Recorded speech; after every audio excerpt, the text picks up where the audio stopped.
ये कहानी है धर्म और अधर्म के संघर्ष की। ये कहानी है कर्तव्य, त्याग और भाग्य की। ये कहानी है महाभारत की। हस्तिनापुर के राजा शांतनु का एक विशाल और गौरवशाली राज्य था। उनके पुत्र भीष्म ने अपने पिता की खुशी के लिए आजीवन ब्रह्मचर्य का व्रत लिया और इसी त्याग ने आगे चलकर इतिहास की दिशा बदल दी। समय बीता, जन्म हुआ धृतराष्ट्र, पांडु और विदुर का। धृतराष्ट्र अंधे थे, पांडु वीर और योग्य थे, इसलिए पांडु बने हस्तिनापुर के राजा। कुंती के वरदान से जन्म हुआ युधिष्ठिर, भीम और अर्जुन का, और माद्री से नकुल और सहदेव। उधर धृतराष्ट्र के 100 पुत्र हुए, जिनमें सबसे बड़ा था दुर्योधन। पांडव और कौरव 7 बड़े हुए, लेकिन दुर्योधन के मन में ईर्ष्या और द्वेष था।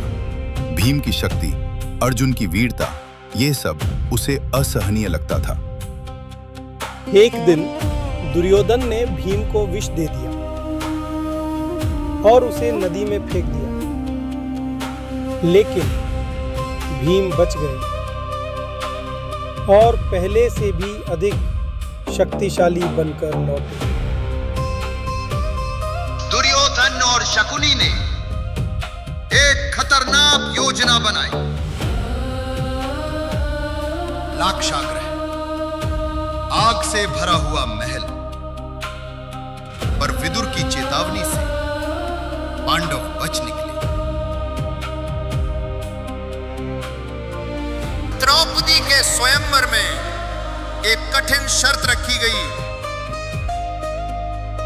घूमती हुई मछली की आंख तो परछाई देखकर भेदना।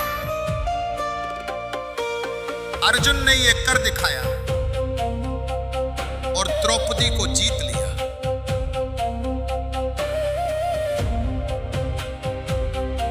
शकुनी के छल में फंसकर युधिष्ठिर ने जुआ खेला और सब कुछ हार गए। राज्य, भाई, स्वयं को और अंत में द्रौपदी को भी। सभा में द्रौपदी का अपमान हुआ। दुशासन ने उसे खींचकर लाया। जब उसकी लाज खतरे में थी, तब उसने कृष्ण को पुकारा और चमत्कार हुआ। उसकी साड़ी अनंत हो गई। पांडवों ने शांति की कोशिश की। उन्होंने केवल 5 गांव मांगे, लेकिन दुर्योधन ने मना कर दिया और युद्ध तय हो गया। पांडवों को वनवास मिला। 12 वर्ष वन में और 1 वर्ष अज्ञातवास। उन्होंने कठिन जीवन जिया, लेकिन उनका धैर्य नहीं टूटा। और इस प्रकार आरंभ हुआ कुरुक्षेत्र का महायुद्ध। एक ओर पांडव, दूसरी ओर कौरव। युद्ध के मैदान में अर्जुन विचलित हो गए। उन्होंने अपने ही लोगों को सामने देखा। तब कृष्ण ने कहा, कर्म करो, फल की चिंता मत करो। आत्मा अमर है, शरीर नश्वर है। भीष्म पितामह गिरे।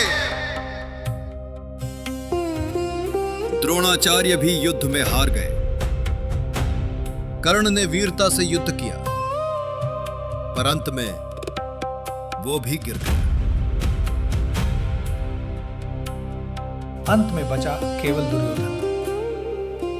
भीम और दुर्योधन के बीच युद्ध हुआ और भीम ने उसे परास्त कर दिया। युद्ध समाप्त हुआ, लेकिन शांति नहीं आई। लाखों लोग मारे गए और जीत भी अधूरी रह गई।